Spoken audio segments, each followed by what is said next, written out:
अस्सलाम वालेकुम दोस्तों, आप सब कैसे हो? उम्मीद है कि आप सब खैरियत से होंगे। अल्लाह आपको ऐसे ही हमेशा खुश रखे।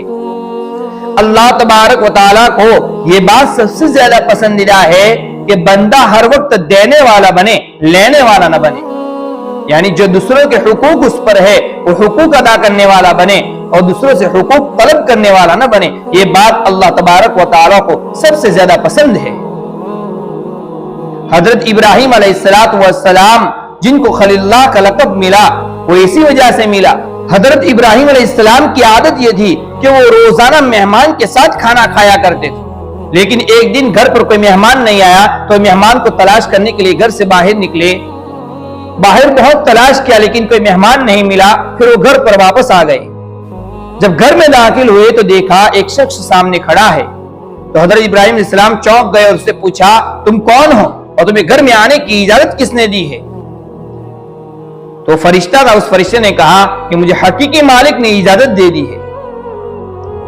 फिर उस फरिश्ते ने हजरत इब्राहिम अलैहिस्सलाम से कहा कि अल्लाह तबारक व तआला ने मुझे आपके पास एक खुशखबरी देने के लिए भेजा है। कि खुशखबरी ये है कि अल्लाह ने एक बंदे को खलील का लक़ब दिया है। हजरत इब्राहिम अलैहिस्सलाम ने कहा, किस बंदे को, किस अल्लाह के वली को अल्लाह तबारक व तआला ने खलील का लक़ब दिया है? मुझे आप उसका नाम बता दें।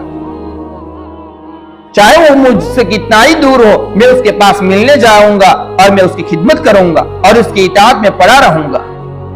फरिश्ते ने कहा, ये जो खलील का लक़ब है, ये खलील का लक़ब आप ही को मिला है।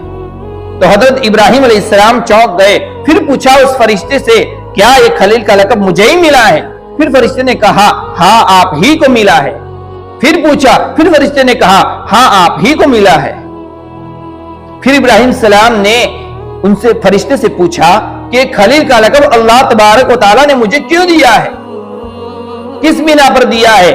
तो उस फरिश्ते ने कहा कि अल्लाह तबारक व तआला को ये बात सबसे ज्यादा पसंदीदा है कि बंदा हर वक्त देने वाला बने, यानी हुकूक अदा करने वाला। आप हमेशा देने वाले हैं, लेने वालों में से नहीं है। इसीलिए अल्लाह तबारक व तआला ने आपको खलील का लक़ब दिया है।